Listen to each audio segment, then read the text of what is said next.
Hello friends, welcome to దేవాంష్కా stories. వాళ్ళు ఇప్పుడు మీరు వినబోతుంది మిస్టర్ రాక్షస్ స్టోరీలోని 33వ భాగం. ఎంత ఫోర్స్గా ఇంజెక్షన్ చేశాడంటే జస్ట్ ఇంజెక్షన్ దెబ్బకి రక్తం బయటికి వచ్చింది. ఇంజెక్షన్ చేయటం కంప్లీట్ అయ్యాక రుద్రాక్ష్ మైకేల్ వైపు తిరిగి, ఇదేంటో తెలుసా? నీ చెల్లెలి శరీరం తన బాడీ పార్ట్స్ మొత్తం చచ్చబడిపోయేలా చేయటానికి చేసిన ఇంజెక్షన్. యాక్చువల్గా నీ చెల్లెలు ఇంతకు ముందు వరకు అలానే ఉంది. జస్ట్ నీ కోసమే ఒక అరగంటే నన్ను నీ కళ్ళెదురుగా నీ చెల్లెల్ని నార్మల్గా ఉంటే సంతోషిస్తావని యాంటీడోట్ ఇచ్చి మరీ తీసుకువచ్చాను. ఇలా ఇప్పుడు నీ టైం అయిపోయింది కాబట్టి దీని పరిస్థితి ఇలా అయ్యింది అంటూ మాయని వదిలేయగానే శక్తి లేనట్టు కింద పడిపోయింది. కింద పడిపోయిన మాయ ఆవేశంగా రుద్రాక్ష వైపు చూస్తూ, చాలా పెద్ద తప్పు చేశావు రుద్ర బేబీ. ఇప్పటికీ మించిపోయింది లేదు. నన్ను మామూలు మనిషిని చేసి నాతో సంతోషంగా ఉండు అంటే దక్ష నిదానంగా మైకేల్ శరీరంలోకి లైట్ గా ఇంకొంచెం డోస్ పంపించేసి, అదే మాట నా వైపు తిరిగి చెప్పు. నీ అన్నయ్య ప్రాణాలు నా చేతిలో ఉన్నా కూడా సిగ్గు లేకుండా నా మొగుడిని కావాలని అడుగుతున్నావా? ఆడపిల్లవేనా నువ్వు అని అరిచింది.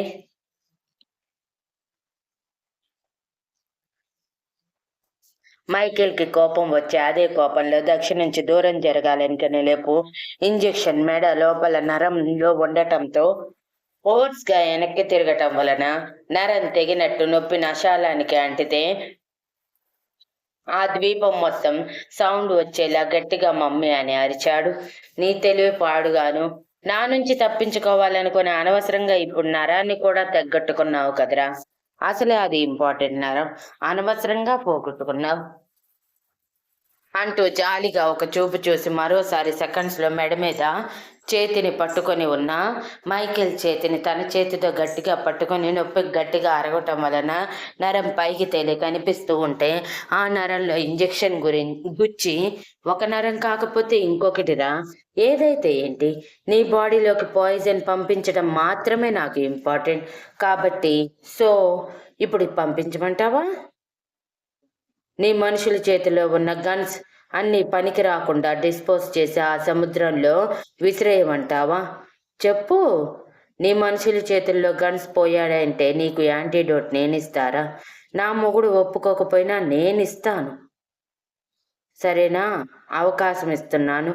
యూస్ చేసుకుంటావో లేదంటే నాశనం చేసుకుంటావో నీ ఇష్టం అని చాలా పెద్ద ఆఫర్ ఇచ్చినట్టు ఫీల్ అవుతూ రుద్రాక్షల యాటిట్యూడ్ మెయింటైన్ చేస్తూ అంది. దెబ్బకి మైకేల్ భయపడి నిజంగానే చంపేస్తుందేమో అన్న భయంతో, వద్దు అలా చేయొద్దు, ప్లీజ్ నన్ను వదిలే, నా చెల్లెల్ని వదిలే, మీ ఎవ్వరిని ఏమీ చేయకుండా పంపించేస్తాను అని బ్రతిమలాడుతూ ఉంటే రుద్రాక్ష్ శ్రీ గట్టిగా నవ్వేశారు. ఇంతకు ముందు వరకు గర్వంగా నవ్వుతూ మమ్మల్ని ఏమీ పీకలేరు, ఈరోజు మీ చావు నా చేతుల్లోనే అన్నట్టు మాట్లాడినవాడు ఇప్పుడు ఆ ప్రాణాల కోసమే కాళ్ళు పట్టుకున్నంత పని చేస్తుంటే మాయ ఆ నవ్వు చూస్తూ నిదానంగా చలనం కోల్పోతూ ఉంటే భయం మొదలైంది. ఈసారి కానీ రుద్రాక్ష వాళ్ళ చేతుల్లో చిక్కితే జీవితాంతం ఇలా ఉండటమో లేదా ప్రాణాలు పోగొట్టుకోవటం మాత్రమే జరుగుతుందని అదే భయంతో, అన్నయ్య దానిని చంపి దాని చేతిలో సొల్యూషన్ లాగేసుకో, దాని బాడీలోకి పంపించేయి అని అరుస్తుంటే అక్కడ పరిస్థితి పెనం మీద నుంచి పొయ్యిలో పడ్డట్టయింది మైకేల్కి. దక్ష కళ్ళల్లో ఒకరిని చంపేంత రాక్షసత్వం కనిపిస్తూ ఉంటే, ఆడపిల్లలో ఇంత రాక్షసత్వం ఏంటి, అది కూడా అని మరోసారి దక్ష బెదిరించటంతో ఇక ఏ దిక్కు లేనట్టు బాయ్స్ గన్స్ డిస్పోజ్ చేసేయండి అని చెప్పటంతో వాళ్ళందరూ ఒకరి మొహం ఒకరు చూసుకుని అలాగే బాస్ అని గన్స్లోని బుల్లెట్స్ అన్ని తీసి డిస్పోజ్ చేసేసాక వాటన్నిటినీ ఒక కవర్లో పడేసి మొత్తం మూటగట్టి తీసుకువెళ్ళి సముద్రంలో పడేశాక, ఇంకైనా నన్ను వదిలి యాంటీడోట్ ఇస్తావా? యాంటీడోట్ ఇవ్వు అని అన్నాడు ఆశగా. అంటే ఎలా వదులుతాన్రా? ముందు నా వదిన దగ్గరికి తీసుకువెళ్ళు. అప్పుడు చూద్దాం నీకు యాంటీడాట్ ఇవ్వాలా వద్దా అని అంది దక్ష కార్నర్ స్మైల్తో. సరే సరే, ముందు నా చెల్లెల్ని నా దగ్గరికి పంపించండి అని అంటే రుద్రాక్ష్ మాయ జుట్టు పట్టుకుని పైకి లేపి, నువ్వు కోరినట్టే నీ చెల్లిని తీసుకువస్తారా? ఎందుకు తీసుకురాను?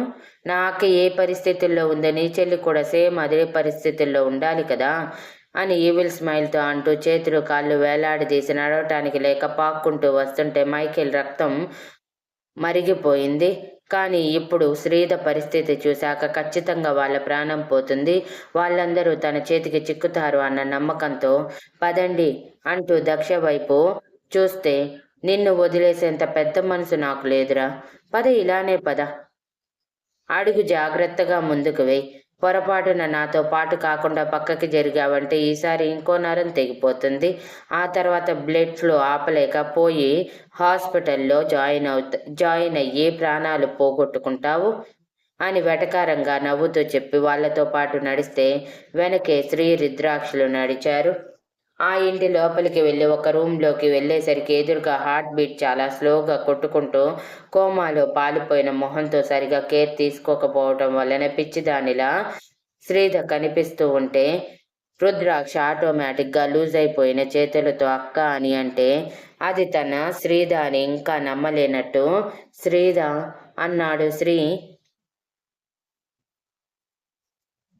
ఆఖరికి దక్ష కూడా ఎప్పుడూ చూడనంత ఇదిగా శ్రీధ కనిపిస్తూ ఉంటే మనసంతా భారంగా మారి వదిన అని అంది. ఇంతలో మైకేల్ గట్టిగా నవ్వుతూ, చూసారా మీ శ్రీధ పరిస్థితి అని మీకు తెలుసా? ఇదిగో ఇది కొన్ని గంటల్లో, ఇంకొన్ని గంటలేంటి, తిప్పి తిప్పి కొడితే ఇంకొక 2 గంటల్లో చనిపోబోతుంది అని పక్కనే ఉన్న డాక్టర్ వైపు ఒక చూపు విసరగానే ఒక్కసారిగా ముగ్గురు షాక్ అయినట్టు కన్నీళ్లతో శ్రీధ అంటూ పరుగున తన దగ్గరికి వెళ్లారు.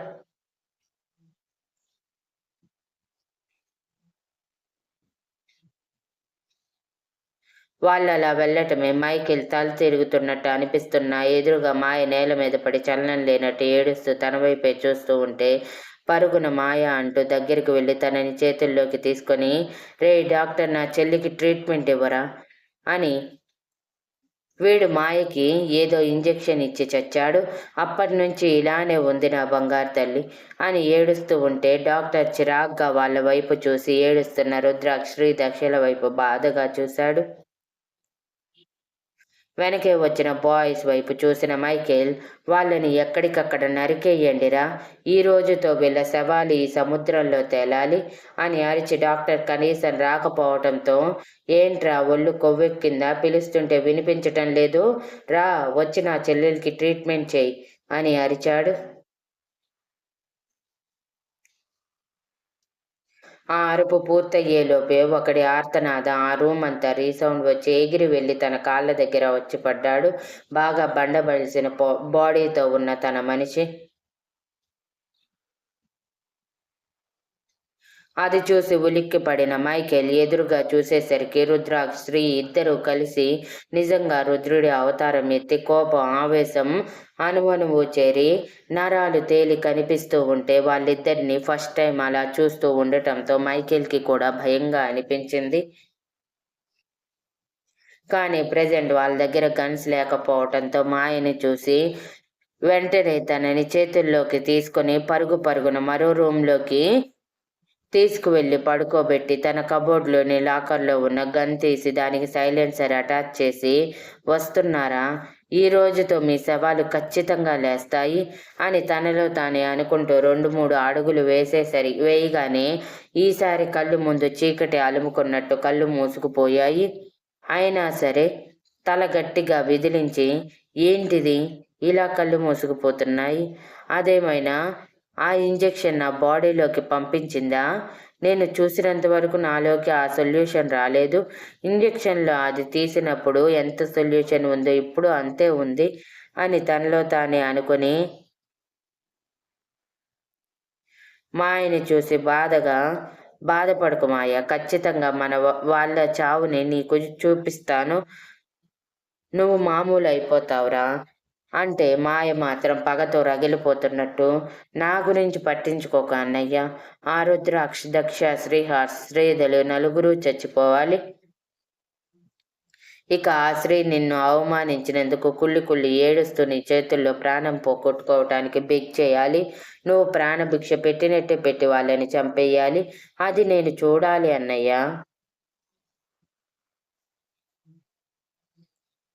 వెళ్ళు, వాళ్ళని తీసుకువచ్చి నా ముందు మోకాళ్ళ మీద కూర్చోబెట్టి క్షమాపణ చెప్పించు.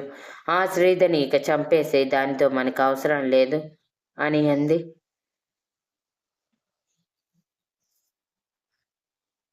కరెక్ట్గా చెప్పావు మాయా. ఇప్పటికైనా అర్థం చేసుకున్నావు. ముందే ఇదంతా చేస్తుంటే ఈ పాటికి ఆ రుద్రాక్ష శవం లేచి ఉండేది. ఇన్ని రోజులు మనం ఇలా ఆలోచిస్తూ ఉండేవాళ్ళం కాదు అని అరిచి చెప్పి మరో 2 అడుగులు వేయగానే మళ్ళీ కళ్ళు మూతలు పడినట్టు అనిపించటంతో తల విదిలించి, నో డౌట్ అది నాకు ఇంజెక్షన్ నరాల్లోకి పంపించింది. దీనికి యాంటీడోట్ తీసుకోవాలి అంటే వాళ్ళని చంపేయాలి. వాళ్ళ దగ్గర యాంటీడోట్ ఉందని ఆ దక్ష చెప్పింది కాబట్టి దాని దగ్గర ఎక్కడ ఉన్నా లాక్కుంటాను అనుకుంటూ బయటికి వచ్చేసరికి ఒక్కొక్కళ్ళ శరీర భాగాలు విరిగిపోయి ఆర్తనాదాలు చేస్తూ ఉంటే ఇంకొందరు రక్తం కక్కుకొని స్పృహలో లేని స్థితిలో ఉన్నారు.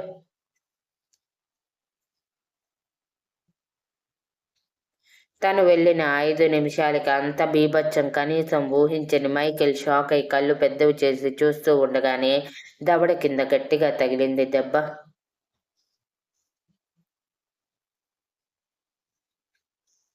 ఆ దెబ్బకి నోట్లో ఉన్న పన్ను ఊడికి పడి అమ్మా అని అరిచి ఎగిరి 2 అడుగులు దూరంలో పడటంతో పాటు చేతుల్లో ఉన్న గన్ కూడా టీపాయ్ కిందకి వెళ్ళిపోయింది. జర్రున జారుతూ వెళ్ళి 2 నిమిషాలకి కొంచెం సెట్ అయిన మైకేల్ ఆవేశంగా ఎదురుగా చూసేసరికి అంతకంటే ఆవేశంతో ఊగిపోతూ ఉన్నారు శ్రీ, రుద్రాక్ష ఇద్దరూ కూడా. ఇద్దరు పిడికిలి బిగించి ఒకవైపు చేతిని రుద్రాక్ష్, మరోవైపు చేతిని శ్రీ ఇద్దరు పట్టుకుని లేవదీసి ఒకరు మొహం చేపులు మారుస్తూ ఉంటే ఇంకొకరు కడుపులో పేగులు కదిలేలా కొడుతూ మైకేల్ని ఎక్కడికక్కడ శరీరంలోని భాగాలు విరిగిపోయేలా ఆర్తనాదాలు వచ్చేలా కొడుతూనే ఉన్నారు. అలా కొట్టి కొట్టి పూర్తిగా స్పృహ తప్పిన మైకేల్ని విసిరి కొట్టి శ్రీధి దగ్గరికి వెళ్ళేసరికి దక్ష ఏడుస్తూ డాక్టర్తో మాట్లాడుతూ ఉంది.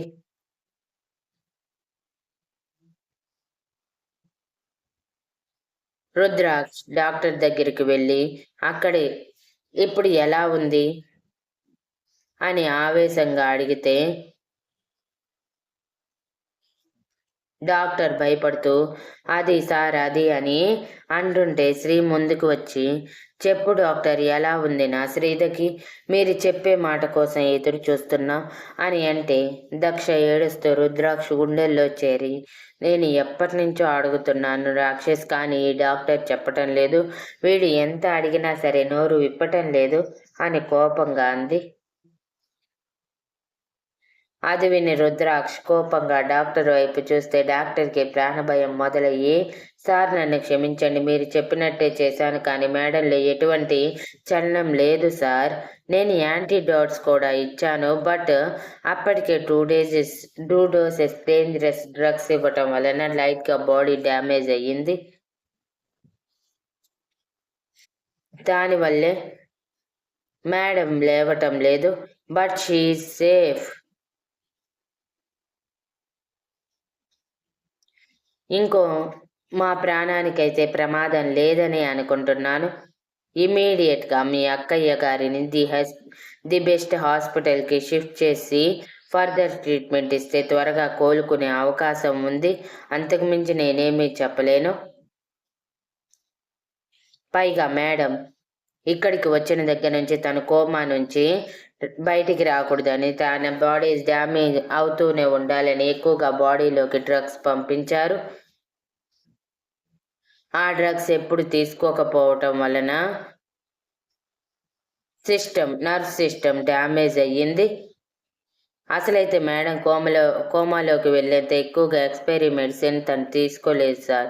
బెటర్ ట్రీట్మెంట్ ఇస్తే జస్ట్ 1 వీక్లో కళ్ళు తెరిచేవాళ్ళు, కానీ ఇలా ఇన్ని నెలలు బెడ్ మీద ఉండేవాళ్ళు కాదు అని డాక్టర్ భయంగా చెప్పగానే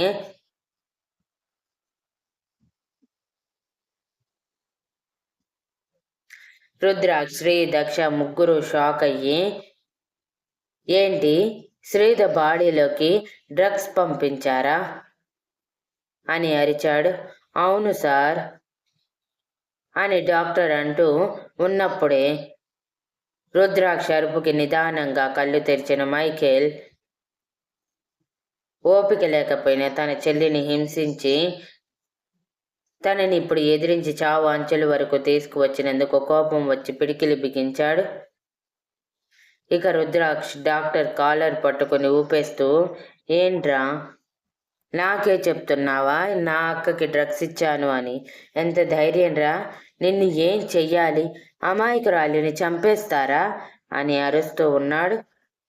ఇంతలో సడన్గా రే అని గట్టిగా మైకేల్ అరవటంతో వెనక్కి తిరిగారు ముగ్గురు. ఎదురుగా కింద పడ్డప్పుడు కనిపించిన టీపాయ్ ఉంది. సైలెన్సర్ గన్ చేతిలో పట్టుకుని వెటకారంగా నవ్వుతూ నిలబడిన మైకేల్, ఈ రోజుతో మీ అక్క ప్రాణం పోయినట్టే. దీనికోసమే కదా మీరు ముగ్గురు మా ప్రాణాలు తీయటానికి కూడా రెడీ అయ్యారు. ఇప్పుడు దీని ప్రాణం మీ కళ్ళెదురుగానే తీస్తాను అని శ్రీధ వైపు గన్ గురిపెట్టి సైలెన్సర్ యూజ్ చేస్తూ బుల్లెట్స్ వదిలాడు. సెకండ్స్లోనే. మైకేల్ అలా చేస్తాడని అస్సలు పైకి లేవగలడని కూడా ఊహించని రుద్రాక్ష్, శ్రీ, దక్ష ముగ్గురు షాక్ అయి చూస్తూ ఉండగానే డాక్టర్ ఇచ్చిన అరుపుకి అందరూ గట్టిగా వినిపించింది. అందరి ఎదురుగా చూసేసరికి బుల్లెట్ తగలకుండా డాక్టర్ శ్రీధని కాపాడటానికి తనని లాగే ప్రాసెస్లో శ్రీధకి ఎదురుగా నిలబడటం వలన ఆ అమ్మాయికి వదిలిన బుల్లెట్ డైరెక్ట్గా ఆయన వెనక వైపు భుజంలో దిగిపోయింది. అది చూసిన రుద్రాక్ష్ ప్రళయ రుద్రుడై మైకేల్ మీదకి దూకినట్టే ఈసారి చచ్చేలా కొట్టి చేతులు విసిరేసి తను యూజ్ చేసిన సైలెన్సర్ గన్ లాక్కుని మరి అతని 2 మోకాళ్ళలో బుల్లెట్స్ దింపి అతను అరిచిన అరుపులు రీసౌండ్ వస్తూ ఉండగానే మరో 2 బుల్లెట్స్ అతని భుజంలోకి దింపి లాస్ట్ బుల్లెట్ అతని పాయింట్ బ్లాక్లో పెట్టి, నా అక్కనే చంపాలనుకున్నావా? ఎంత ధైర్యం రా నీకు? కుక్కలా కొట్టి కింద పడేసిన శరీరంలో చలనం లేకపోయినా సరే సిగ్గు లేకుండా ఇలా చేస్తావా? ఇక నిన్ను బ్రతకనివ్వకూడదు అని షూట్ చేసేలోపు దక్ష, శ్రీ కంగారుగా వచ్చి రుద్రాక్షని పక్కకి లాగేశారు.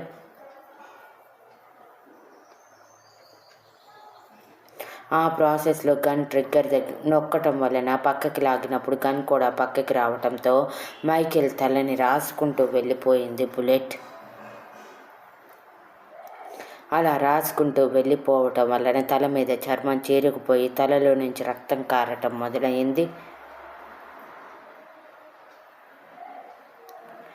ఈ అరుపులన్నీ పక్క గదిలో లేవలేకుండా ఉన్న మాయకి వినిపిస్తూ ఉండటంతో మాయ కంగారుగా, అన్నయ్యకి ఏమై ఉంటుంది? వీళ్ళు ఏమైనా చేసి ఉంటారా? లేదు, అన్నయ్య వాళ్ళని చంపేసి ఉంటాడు, అందుకే వాళ్ళు అరుస్తూ ఉండుంటారు అని తనలో తానే ఊహించుకుంటూ త్వరగా అన్నయ్య వస్తే బాగుండు అని ఎదురు చూస్తూ ఉన్నారు. పక్కకు పడిన రుద్రాక్ష్ మళ్ళీ గన్ తీసుకుని మైకేల్ మీదకి బుల్లెట్స్ వదలాలనుకున్నాడు. కానీ అన్ని బుల్లెట్స్ అయిపోవటంతో మ్యాగజిన్ ఖాళీ అయిపోయి ఇక బుల్లెట్స్లో విసురుగా దాన్ని విసిరికొట్టి మైకేల్ పీక మీద తన కాలు పెట్టి నొక్కేస్తూ ఉంటే శ్రీ కంగారుగా వెనక్కి లాగి, వాడిని చంపి హంతకుడివి అవుతావా రుద్ర? నిన్నే నమ్ముకున్న దక్షిణ అన్యాయం చేస్తావా అని అరిచాడు. ముందు నువ్వు నన్ను వదిలేరా, వీడిని చంపేయాలి. నా అక్కని ఇన్ని నెలల నుంచి టార్చర్ చేశాడు, చావు అంచుల వరకు తీసుకువెళ్ళాడు. ఊరికే వదిలేస్తానా? చంపేస్తా వీడిని, వదులు నన్ను అని ఆవేశంతో ఊగిపోతూ ఉండగానే దక్ష అరుపు వినిపించింది రాక్షస్ అంటూ. Thank you for listening and please like, share, comment and subscribe.